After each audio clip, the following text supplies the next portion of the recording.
Dios les bendiga, soy el pastor Gilberto Gutiérrez de la Iglesia Bautista Ores de México DF. Me da mucho gusto saludarlos en este sábado 9 de febrero de 2019. Sabiduría práctica para ser feliz es lo que nos enseñan los proverbios de Salomón. Estamos en la serie que se llama La sabiduría hace la diferencia, basados en Proverbios capítulo 28. Nos corresponde el versículo 9. Abordamos un proverbio que nos ayuda a entender la importancia y trascendencia de la obediencia a la voluntad de Dios. Leamos el versículo, hagamos una paráfrasis explicativa y después reflexionemos en las enseñanzas que nos propone. El que aparta su oído para no oír la ley, su oración también es abominable. Paráfrasis. Aquel que tiene por costumbre ignorar la palabra de Dios, cuando ore estará tan lejos de Dios que Dios no lo escuchará. Reflexionemos en las enseñanzas que nos propone. La sabiduría de estar cerca de Dios le llamaremos a la enseñanza de hoy. El que aparta su oído para no oír la ley, su oración también será abominable, o también es abominable. Leamos el texto en otras versiones de la Biblia para entenderlo mejor. La Nueva Versión Internacional traduce: Dios aborrece hasta la oración del que se niega a obedecer la ley.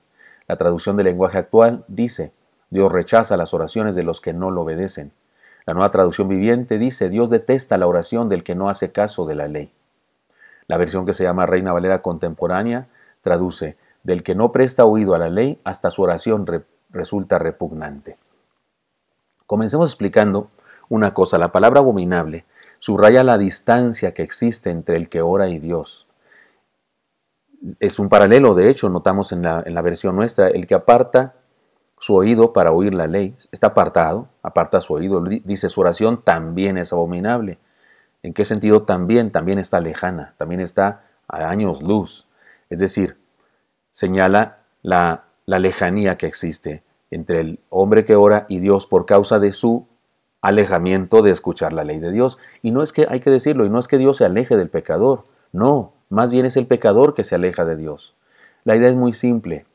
La oración es un encuentro con Dios, es un proceso de comunicación humano-divino que tiene, como todo proceso de comunicación, una vía de ida y otra de regreso.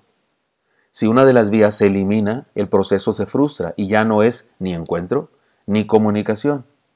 Así que hay lo que podemos llamar un principio de correspondencia. Si no escuchamos a Dios, ¿por qué tendría Él que escucharnos a nosotros? Si nos hemos alejado tanto de Él, ¿por qué habría de escucharnos? Recordemos que este libro de Proverbios es un libro de consejos para los jóvenes judíos, para los hijos de quienes creen en Dios. Son consejos para personas que conocen a Dios, su misericordia y su gracia.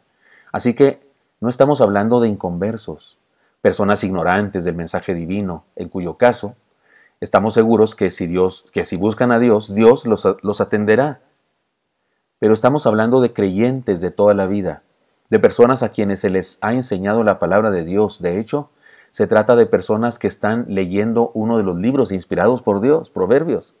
Así que su actitud de ignorar a Dios es ciertamente abominable. Algunos salmos son oraciones, encuentros bienaventurados con Dios, y en ellos podemos encontrar enseñanzas que nos ayudan a entender lo indigno de este asunto que el proverbio nos maneja. Por ejemplo, dice el Salmo 37, versículos 4 y 5. Deleítate a sí mismo en Jehová, y Él te concederá las peticiones de tu corazón. Encomienda a Jehová tu camino y confía en Él, y Él hará. Las enseñanzas son tan valiosas como oportunas para ayudarnos a entender el proverbio que estudiamos. Si gozamos de nuestro discipulado, dice, deleítate a sí mismo en Jehová, si gozamos de nuestro discipulado, nuestro caminar con Dios, estamos tan cerca de Él, que Él se compromete a escuchar nuestras oraciones y a contestar nuestras oraciones y concedernos todo lo que le pedimos. Y la razón es muy sencilla.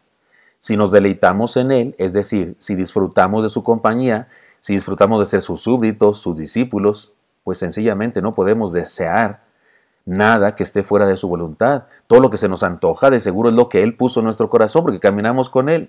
Como dijo Pablo, porque Dios es el que en vosotros produce así el querer como el hacer por su buena voluntad. Fíjese qué importante.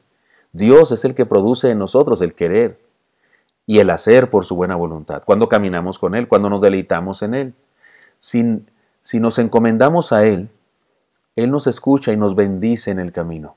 Pero, aquí está el pero, si estamos lejos de Él por nuestra propia voluntad, nos hemos alejado, ¿con qué confianza Dios contestará nuestras oraciones? Si estamos tan lejos de Él, nuestros apetitos, nuestros deseos, muy seguramente estarán lejos de su voluntad. Tal vez en ocasiones incluso opuestos radicalmente a su voluntad.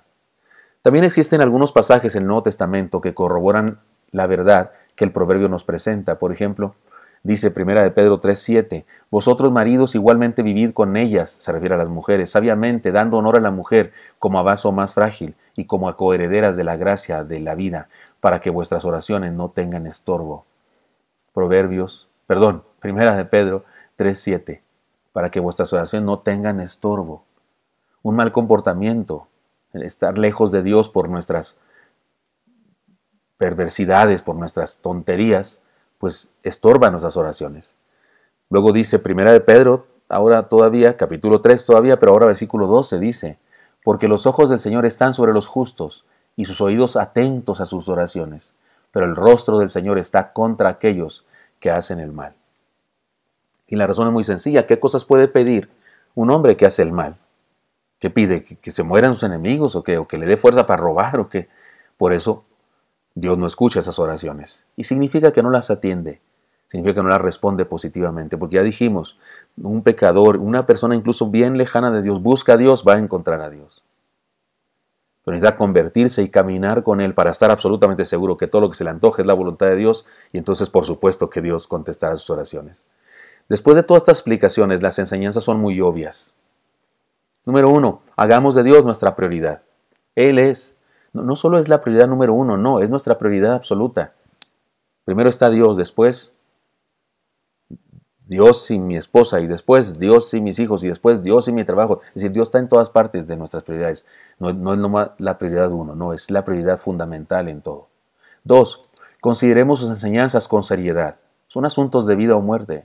Consideremos sus enseñanzas con seriedad. 3, caminemos cerca de Él. Todo lo que hagamos, consultémoslo con Él, hablemos con Él a cada instante. 4, cuando oremos, disfrutemos su cercanía, porque recuerden, una oración es un encuentro con Dios. 5, experimentemos la bendición de nuestro encuentro con Él. Disfrutémoslo, pues. 6, esperemos de Él siempre lo mejor.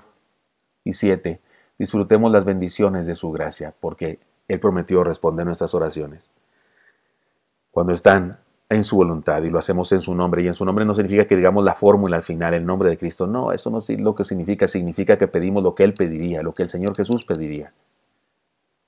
Así es que disfrutemos la bendición de su gracia. Vivamos la sabiduría de estar cerca de Dios. Espero que esto sea útil para usted y me encantaría encontrármelo el día de mañana. Hasta pronto.